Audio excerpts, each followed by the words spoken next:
শাহজালাল আন্তর্জাতিক বিমানবন্দরের কার্গো ভিলেজে চলছে আগুন নির্বাপনের কাজ। এ বিষয়ে আরো জানাতে আমাদের সাথে যোগ দিয়েছেন সহকর্মী, আর শুরুতেই যোগ দিয়েছেন সহকর্মী খালেদ রায়হান। রায়হান, আগুন সম্পূর্ণ নির্বাপন হতে কত সময় লাগতে পারে? আমরা কালকে ফায়ার সার্ভিসের থেকে শুনছিলাম যে অল্প সময় লাগতে পারে, কালকে রাতে শুনেছিলাম। এখনো কেন এটা নির্বাপন করা যায়নি, বা সর্বশেষ ফায়ার সার্ভিসের থেকে কি তথ্য আপনি জানতে পেরেছেন? বান্ডেল থাকলে প্রতি সেনমানিতে টাকা বাঁচবে। বিকাশ সেনমানি বান্ডেল কিনে জিতুন প্রতি লেনদেনে।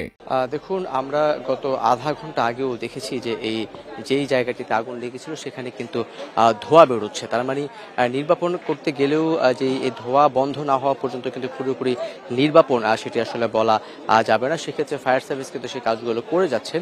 গতকালকে 13টি স্টেশনের মোট 37টি ইউনিট কাজ করলো। আজকে এক সুনির্দিষ্ট করে কতটি ইউনিট কাজ করছে সেই বিষয়ে ফায়ার সার্ভিস এখন পর্যন্ত আনুষ্ঠানিক কোনো বক্তব্য দেয়নি, এবং আমরা কয়েকবার তাদের সঙ্গে যোগাযোগের চেষ্টা করেছি, কিন্তু ফায়ার সার্ভিসের পক্ষ থেকে আনুষ্ঠানিকভাবে কেউ বক্তব্য দিচ্ছেন না। তারা আসলে এখন পর্যন্ত কোনো কিছু জানার নেই যে নির্বাপন ব্যবস্থা কোন পর্যায়ে রয়েছে। আমি যদি এখানকার পরিস্থিতি একটু জানানোর চেষ্টা করি, কিছুক্ষণ আগে এখানে বাণিজ্য উপদেষ্টা এসেছেন এবং তার সঙ্গে বিজিএমইর একটি প্রতিনিধি দল, তারাও কিন্তু এখানে এসেছেন। তারা এখন ভিতরে যে জায়গাটিতে আগুন লেগেছে সেই জায়গাটি পরিদর্শন করছেন। সেটি পরিদর্শন শেষে তারা কাস্টমসের সঙ্গে কথা বলবেন এবং একই সঙ্গে সিএনএফ এজেন্ট যারা রয়েছেন তাদের সঙ্গে কথা বলবেন। কথা বলে কি পরিমাণে ক্ষয়ক্ষতি হয়েছে তার একটি ধারণা নেবেন, এবং একই সঙ্গে কোন জায়গাটিতে মূলত আগুন লেগেছে এবং সেই জায়গায় কি কি পণ্য ছিল, সেই পণ্যগুলো কবে আমদানি করা হয়েছিল সেটির একটি ধারণা নেওয়ার জন্যই মূলত তারা এখানে এসেছেন। এবং অর্থ মন্ত্রণালয় একটি তদন্ত কমিটি করেছে এবং বাংলাদেশ বিমানের পক্ষ থেকে একটি তদন্ত কমিটি করা হয়েছে। দুটি কমিটি কিন্তু কাজ শুরু করেছে বলে আমরা এখন পর্যন্ত জানতে পেরেছি। তবে যদিও তারা এখানে এসছেন কিনা সেই তথ্য কিন্তু আসলে গণমাধ্যমকে এখন পর্যন্ত জানানো হয়নি।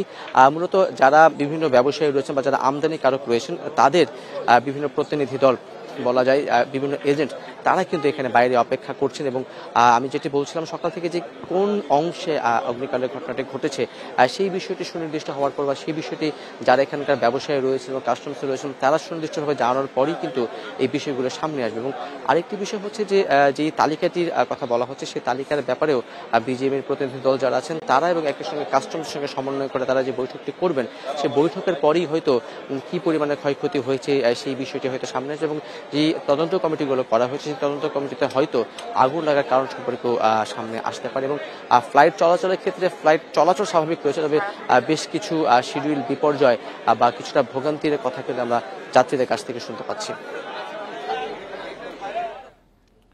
রায়হান, ধন্যবাদ আপনাকে, আপনি আমাদের সাথে থাকবেন। এদিকে কার্গো ভিলেজের আগুন নিয়ন্ত্রণে আসার পর ফ্লাইট চলাচল স্বাভাবিক হলেও দেখা দিয়েছে সূচিতে বিপর্যয়, এতে দুর্ভোগে পড়েছেন যাত্রীরা। এ বিষয়ে আরো জানবো আমরা সর্বশেষে। আমাদের সাথে আছেন সহকর্মী সাজ্জাদ হোসেন।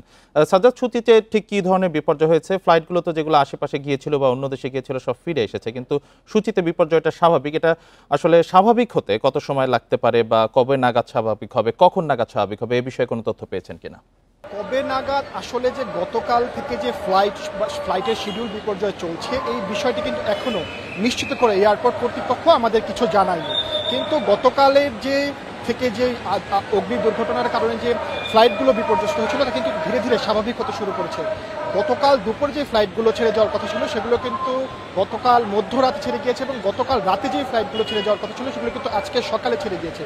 এবং আজকের যে ফ্লাইটগুলো ছিল সেগুলো কিন্তু অনেকটা স্বাভাবিক নিয়মেই বা 1 থেকে 1.5 ঘন্টা বিরতিতে চলছে। আমি যদি একটু আমার পেছনের অবস্থা দেখানোর চেষ্টা করি, এই মুহূর্তে কিন্তু আমি অবস্থান করছি আন্তর্জাতিক বহির্গমনের যে গেট আছে, গেট 1 নম্বরের গেটে অবস্থান করছি। আমার সামনের চিত্র যদি দেখানোর চেষ্টা করি, গেট 2, 3, 4, 5 প্রতিটি গেটেই কিন্তু বহির্গমনের প্রতিটি প্রবেশ পথেই কিন্তু যাত্রীদের বেশ ভিড় লক্ষ্য করা যাচ্ছে। উপচে পড়া ভিড় না থাকলেও কিন্তু সাধারণ অবস্থায় যে যাত্রীদের ভিড় দেখা যায় এর থেকে কিন্তু প্রায় 2-3 গুণ বেশি ভিড় বর্তমানে এই এয়ারপোর্টে আন্তর্জাতিক বিমানবন্দরে লক্ষ্য করা যাচ্ছে। এর বিষয়ে আমরা যেটি কথা বলেছিলাম এখানে কর্মরত বিমান বাহিনীর কয়েকজনের সদস্যের সাথে, তারা যেটি আমাদের জানিয়েছেন গতকাল যে অগ্নি দুর্ঘটনা ঘটেছে সেটি কিন্তু প্রায় 8 ঘন্টা নিয়ন্ত্রণে, রাত 9টার দিকে 8 ঘন্টার চেষ্টায় 9টার দিকে নিয়ন্ত্রণে আসে এবং রাত 9টা থেকেই 9:30 থেকেই কিন্তু ফ্লাইট চলাচল স্বাভাবিক হয়। এই বিষয়টি জানিয়েছেন। গতকালে যেই ফ্লাইটগুলো ছিল সেই ফ্লাইটগুলো কিন্তু প্রায় প্রতিটি ফ্লাইটই 6 থেকে 7 ঘন্টা দেরিতে এয়ারপোর্ট থেকে ছেড়ে যায়। এবং আজকের যে ফ্লাইটগুলো আছে আমরা কয়েকজন যাত্রীর সাথে কথা বলেছি, তারা যেটি জানিয়েছেন আজকে তাদের ফ্লাইটটি কিছু কিছু ফ্লাইট 1.5 ঘন্টা 2 ঘন্টা, এবং একজনের সাথে কথা বলেছি তার ফ্লাইটটি 12টায় থাকলেও 4টায় ছেড়ে যাবে। এই বিষয়টি কিন্তু তাদের জানানো হয়েছে। এই যে 1-2 ঘন্টা এবং 4 ঘন্টা কিন্তু আজকেও ফ্লাইটগুলো দেরিতে ছাড়ছে, এবং গতকালের যে ফ্লাইটগুলো ছিল ওই ফ্লাইটগুলো কিন্তু রাতের মধ্যে ছেড়ে গেছে, এবং যেই অবশিষ্ট ফ্লাইটগুলো সেটি কিন্তু আজকে সকালে ছেড়ে গিয়েছে। একটি বিষয় জানিয়ে রাখি, গতকালের দুবাইগামী এমিরেটস এয়ারলাইন্সের একটি ফ্লাইট শিডিউল বিপর্যয় হওয়ার কারণে 8 ঘন্টা পিছিয়ে কিন্তু এয়ারপোর্ট থেকে ছেড়ে যায়। ফ্লাইটটি সন্ধ্যা 7টার পরিবর্তে রাত 3টায় কিন্তু এখান থেকে ছেড়ে যায়। বেসরকারি বিমান চলাচল কর্তৃপক্ষের তথ্য অনুযায়ী বিমানবন্দরে গতকাল এয়ারফিল্ড বন্ধ থাকায় অন্তত 13টি উড়োজাহাজ ঢাকায় অবতরণ করতে পারেনি। এই যে এই 13টি ফ্লাইট কিন্তু বিকল্প রুটে পাঠানো দেয়া হয়েছে। এর মধ্যে 8টি ফ্লাইট চট্টগ্রামের শাহ আমানত আন্তর্জাতিক বিমানবন্দর এবং 3টি ফ্লাইট সিলেটের ওসমানী আন্তর্জাতিক বিমানবন্দরে অবতরণ করে, এবং বাকি 2টি ফ্লাইট কিন্তু একটি ইন্ডিয়ার কলকাতা এবং অপরটি করাচি বিমানবন্দরে ডাইভার্ট করে দেওয়া হয়। এই যে এই ফ্লাইটগুলো বিভিন্ন রুটে পাঠিয়ে দেওয়ার কারণে কিন্তু যাত্রীরা একটি ভোগান্তিতে পড়ে। শুধু যে আন্তর্জাতিক যাত্রীরাই ভোগান্তিতে পড়ে এমনটি না, ডোমেস্টিকে যারা যাতায়াত করেন তারাও কিন্তু ভোগান্তিতে পড়েছে।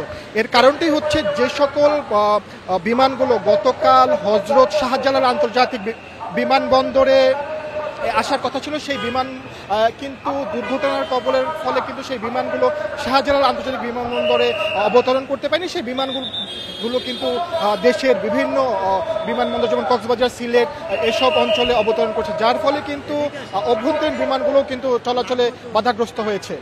এই ছিল বর্তমানে শাহজালাল আন্তর্জাতিক বিমানবন্দর থেকে আমার কাছে বিমান চলাচলের সর্বশেষ তথ্য। শাহজালাল আন্তর্জাতিক বিমানবন্দরে অগ্নি নির্বাপন এবং শিডিউল বিপর্যয় পরবর্তী খবরাখবর জানাচ্ছিলেন আমাদের সহকর্মীরা।